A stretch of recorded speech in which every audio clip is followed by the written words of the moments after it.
Welcome to a happy Martin Luther King Jr. Day story time with Miss D. Today, we'll be reading My Daddy, Dr. Martin Luther King Jr., written by Martin Luther King III, illustrated by A.G. Ford. I grew up with a famous father. My name is Martin Luther King III, but when I was a kid, my friends and family called me Marty, so no one would confuse me with my father, the Reverend Martin Luther King Jr. When I was 5 years old, my dad gave one of the most famous speeches. I have a dream that one day this nation will rise up and live out the true meaning of his creed, that all men are created equal, he declared.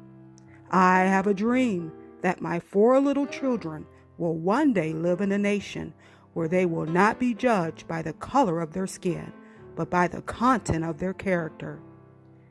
I am the second of those 4 children he spoke about. There have been a lot of books written about my father, but not a whole lot has been written about my dad. This book is about my daddy, what it was like to live with him, and how much I loved him. My sister Yolanda, who we call Yoki, and I wanted to go to Funtown more than anything. Well, kids, Daddy is working very hard so that you all can go to Funtown, but it's not possible today, Daddy would say. Maybe next week. But that week never came. You just don't want to take us, Yoki wailed. And finally, my mother explained. We were not allowed in Funtown. The rides and the roller coasters were for white people only. That's how it was when I was growing up. My dad fought to change that. At home, though, my father was just dad. He tossed the football with me, taught me how to shoot hoops, teased me, and played with me. He would lift me up and put me on top of the refrigerator. I imagined swinging from the ceiling fan as if I were flying in my own airplane. Then I would let Daddy catch me as I fell into his arms. Away from home, things were different. It wasn't always easy being the son of Martin Luther King Jr. What's your name? The 2 older boys asked. I don't remember, I said. I forgot. I knew it was wrong to lie. Why'd you say that, Marty? My mother asked later. You know your name. It's your father's name. I knew, and I knew why I hadn't said my name. Because I was afraid. Some people didn't like my father's work. He was stirring up trouble, they said. My father never stole anything or hurt anyone. Even so, he was thrown in jail more than 30 times. He had the courage to stand up and say, "This law is unfair." And sometimes he was arrested for that. Once, a neighbor was driving me home from school. On the radio, we heard that the Reverend Martin Luther King and about 80 other people had been thrown in jail. I was terrified. I ran inside my house crying and asked my mother, "Why did Daddy go to jail? What did he do wrong?" My mother hugged me. Your dad went to jail to help people, she told me. Some people don't have enough to eat, or comfortable homes, or clothes to wear. They are not as fortunate as we are. Daddy went to jail to make it possible for all people to have these things. Don't worry. Daddy will be coming back. I carried her words close to my heart. A year later, when Daddy was arrested again, Yoki was afraid that he wouldn't be back for Christmas. This time, I was the one who consoled her. Don't cry, Yoki. Daddy will be back. He has to help the people. He has already helped some people, but he has to help some more. And when he finishes, he'll be back. My father was not the only one in danger. Many people were hurt or even killed as they tried to change unfair laws. Once, as I marched in a protest, I saw a pretty lady with a bandage over her nose. My mother explained that she'd been attacked by a police officer. The marchers were peaceful, but that didn't stop people from trying to hurt them. Even police officers sprayed marchers with fire hoses or even turned dogs on them. Later, a police officer came up to us with a huge dog that growled at me. I was terrified. "It's okay, Marty," my dad told me as he took my hand, and I felt safe. My dad was not a tall man, but he always made me feel like he was a giant. I was never afraid when I was with him. No matter how bad it got, my dad never fought back. We must meet violence with nonviolence. We must meet hate with love. He always said nonviolence wasn't just for marches and protests, it was for home as well. One Christmas, my brother Dexter and I got toy guns for presents. Most of the other boys in the neighborhood played with guns, and we wanted to be just like them. But we knew guns were wrong. They were not toys. They were machines made to hurt and kill. Together, the whole family took the guns outside, made a bonfire, and destroyed them.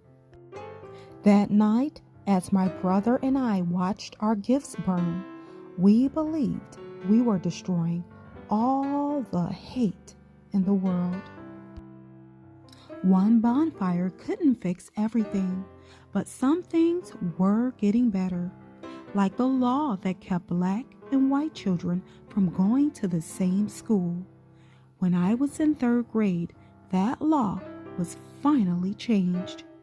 My mother told Yoki and me that we'd be going to a new school in September. I didn't want to be the new kid who sat alone. Yoki felt the same way. "We don't want to go," we complained.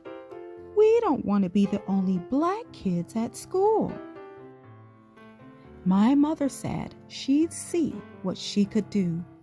The day before school started, we found out our 3 friends, the Abernathys, would be going with us to Spring Street School. I was glad to have my friends and my sister with me because when we got to the school, there were flash bulbs going off and TV cameras everywhere. Why did reporters want to talk to us? We were just kids going to school like everybody else. We were each in a different classroom. It was strange to be the only black kid in my class. I felt like everyone was staring at me the whole day. One kid even made a nasty comment. "Wouldn't you rather go to school with your own kind?" he asked. "Why aren't you at your own school?" "We're all the same kind. We're all kids. And Spring Street is my school now," I said. My father fought for us to be just kids attending the same schools. It was what he meant when he said he dreamed of his children being judged by the content of their character, not by the color of our skin. One school at a time, one child at a time, one heart at a time. That is how the world is changed, by reaching out to other people with kindness and compassion. My father was changing minds and unfair laws. He once said, "We have a power within us which is more powerful than the power of bullets." That power was love and faith.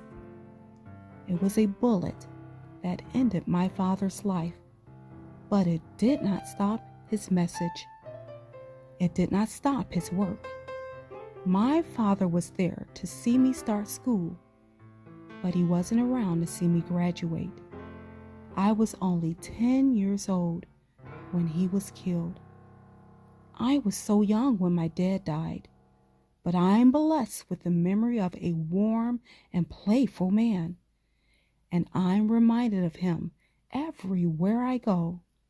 There are streets and churches and schools named for my father in almost every city in the United States. And on the third Monday of every January, we celebrate his birthday as a national holiday. These things honor his memory and keep his spirit alive. We must continue to change minds as my father did. We must continue my father's work for freedom and equality for all. It wasn't always easy being his son, but I am so proud to be that son, and I am so proud to share his name. The end. Now it's time for a poem about Martin Luther King Jr.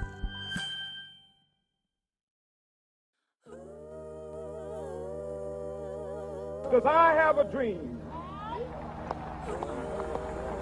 that my 4 little children will one day live in a nation where they will not be judged by the color of their skin, but by the content of their character. I have a dream today.